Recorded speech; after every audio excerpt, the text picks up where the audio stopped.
गरल सुधारिपु करहि मिताई, गोपद सिंधु अनल शीतलाई।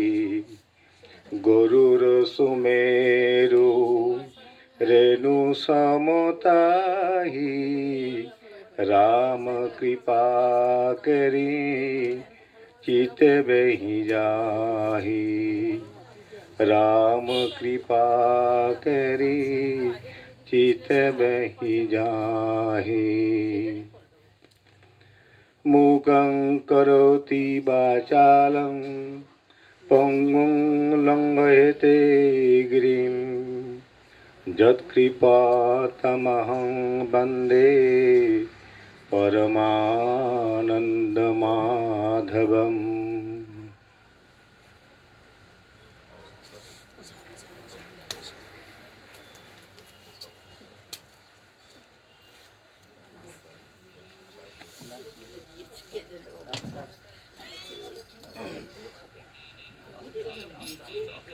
ওম নমো বাসুদেবায়।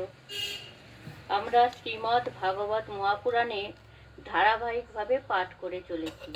আজ প্রথম খণ্ডে পঞ্চম অধ্যায় শুরু হবে। এর আগে চতুর্থ অধ্যায়ে যেটুকু চিনেছি আমি একটু স্মরণ করিয়ে দিই। চতুর্থ অধ্যায়ে মহর্ষি ব্যাসদেব কর্তৃক ভাগবত সংকলন এবং তার অন্তর্দাহের কারণ বর্ণিত হয়েছে। সরস্বতী তীরে ধ্যানমগ্ন ব্যাসদেব যুগধর্মের অবক্ষয় উপলব্ধি করে মহাভারত বেদের বিভাগ ও পুরাণ রচনা করলেও হৃদয়ে পূর্ণ তৃপ্তি না পেয়ে দুঃখিত হন। এই অধ্যায়ে ব্যাসদেবের আশ্রমে দেবর্ষি নারদের আগমন ঘটে। এই অধ্যায়ের শেষে ব্যাসদেব বুঝতে পারেন যে যদি তিনি ধর্ম ও বেদের অনেক কিছু লিখেছেন, কিন্তু তিনি বিশেষভাবে শ্রীকৃষ্ণের বা ভগবানের শুদ্ধ ভক্তিপূর্ণ লীলার গুণগান বিস্তারিতভাবে বর্ণনা করেননি, যা তাঁর অসন্তুষ্টির কারণ। এই অধ্যায়টি মূলত পরবর্তী অধ্যায়ে নারদের উপদেশে ভাগবত মহাপুরাণ বর্ণনার প্রেক্ষাপট বা ভূমিকা তৈরি করে। শ্রীমদ্ ভাগবতের প্রথম স্কন্ধের পঞ্চম অধ্যায়ে আমরা দেবর্ষি নারদের পূর্বজন্ম বৃত্তান্ত ও শ্রীমদ্ ভাগবত সম্পর্কে উপদেশ এই বিষয়ে জানব। এটি শুরু হয় নারদ মুনি ও মহর্ষি ব্যাসের কথোপকথনের মাধ্যমে। মহামতি সুত গোস্বামী এই কথোপকথনের বর্ণনা করেছেন নৈমিষারণ্যে শৌনকাদি মুনিগণের সমীপে।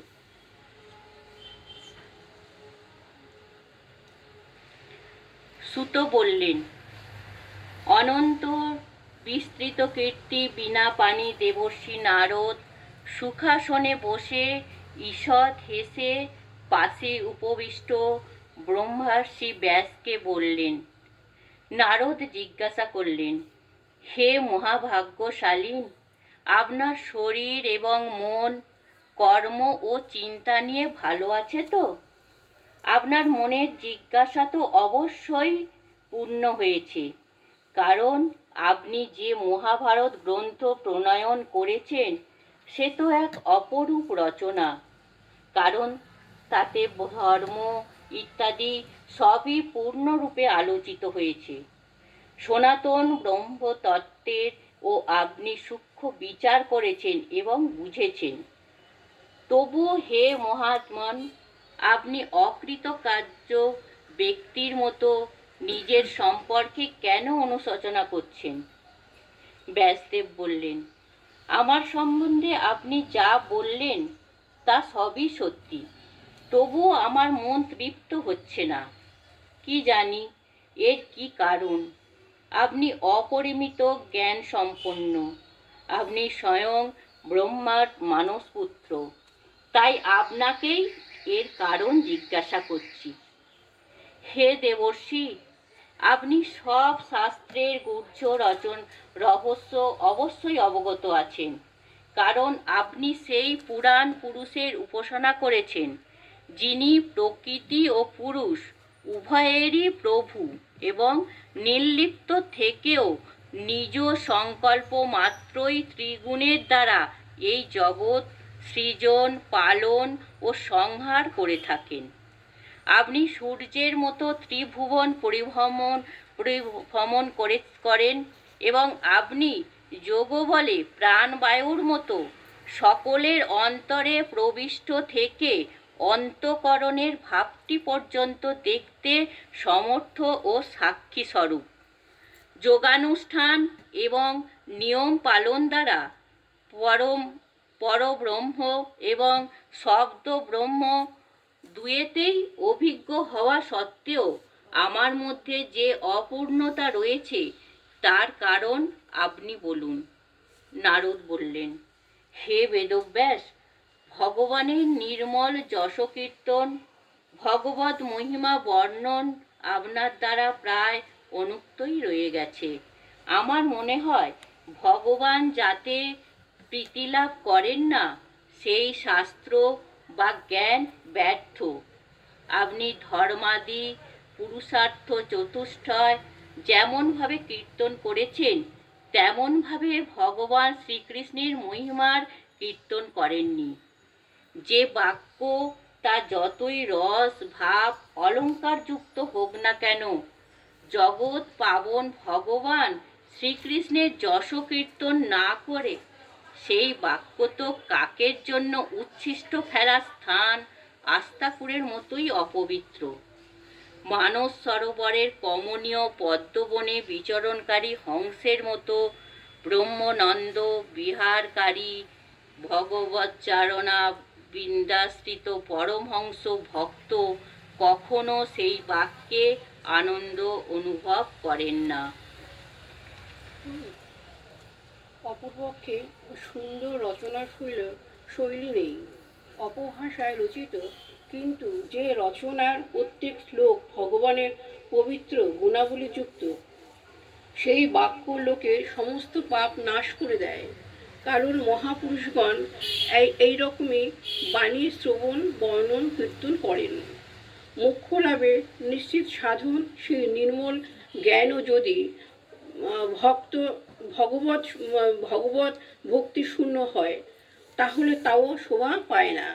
সুতরাং যে সাধন আর যে সিদ্ধি দুই অবস্থাতেই সর্বদাই অমঙ্গলরূপ হয়, সেই কাম্য সকাম কর্ম এবং ভগবানে অর্পিত হয়নি এরকম অহেতুক নিষ্কাম কর্ম কি করে সুশোভিত হতে পারে?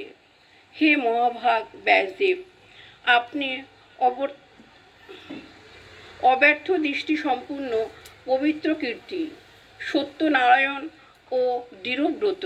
সুতরাং জীবের বন্ধন মুক্তির জন্য সমাধি যোগের দ্বারা অচিন্ত শক্তি ভগবানের লীলা সকল ধ্যান করুন। যে ব্যক্তি শ্রী গোবিন্দ লীলা ছাড়া অন্য কিছু বলতে ইচ্ছা করে সে স্ব ইচ্ছায় নিমিত্ত নাম রূপের জালে আবদ্ধ হয়ে পড়ে, তার বুদ্ধি ভেদাভেদ জ্ঞানে আচ্ছন্ন হয়। যেমন ঝড় জলে পড়লে নৌকা চঞ্চল বেহাল হয়, সেই রকমই তার মনও স্থির হতে পারে না। সংসারী মানুষ স্বভাবতই বিষয় বিষে আক্রান্ত। ধর্ম সাধনের উদ্দেশ্যে আপনি তাদের নিন্দনীয় পশু হিংসাযুক্ত কাম্য কর্মেরও উপদেশ দিয়েছেন। এটা হিতে বিপরীত, অর্থাৎ অন্যায় হয়েছে। কারণ অজ্ঞ মানুষ আপনার অনুশাসন গ্রহণ করে পূর্বোক্ত নিন্দিত সকাম পশু হিংসাদি কর্মকেই ধর্ম বলে মনে করে। এই কর্ম অনুষ্ঠানে মুখ্য ধর্ম এইভাবে দৃঢ় নিশ্চয়যুক্ত হয়ে সেই কাম্যকর্মের নির্দেশকে গ্রাহ্য করে না। ভগবান অনন্ত, বিবেকী পুরুষই নিবৃত্তি মার্গ অবলম্বন করে শ্রী গোবিন্দের সেবা সুখ আস্বাদনে সমর্থ হয়। সুতরাং যারা জড়বুদ্ধি এবং গুণত্রয় দ্বারা প্রভাবিত হয়ে সংসার চক্রে আবদ্ধ, তাদের মঙ্গলার্থেই শ্রী গোবিন্দের লীলাসমূহ সর্বসাধারণের মঙ্গলের দৃষ্টিতে বর্ণনা করুন। যে ব্যক্তি সর্বধর্ম পরিত্যাগ করে শ্রীহরির চরণ কমল ভজনরত হয়, ভজনের সিদ্ধি লাভ করলে তো কথাই নেই। এমনকি তার আগেও যদি সে ভজনচ্যুত হয় তাহলেও তার কি অকল্যাণ হতে পারে? আবার যারা গোবিন্দ ভজন না করে কেবল স্বধর্ম পালন করে, তাদেরই বা কি ফল লাভ হয়? কর্মহেতু তৃণ থেকে ব্রহ্মা পর্যন্ত সকল জনিতে গমনাগমনের দ্বারাও যাকে পাওয়া যায় না, সেই বস্তুকে লাভ করার জন্যই বুদ্ধিমান ব্যক্তির প্রযত্নশীল হওয়া উচিত। দুঃখ যেমন পূর্বজন্মের কর্মবশত আপনি আসে, সাংসারিক বিষয় সুখও তেমনি অচিন্ত্যবতী কালেই প্রভাবে বিনা চেষ্টাতে আপনি আপনি আসে।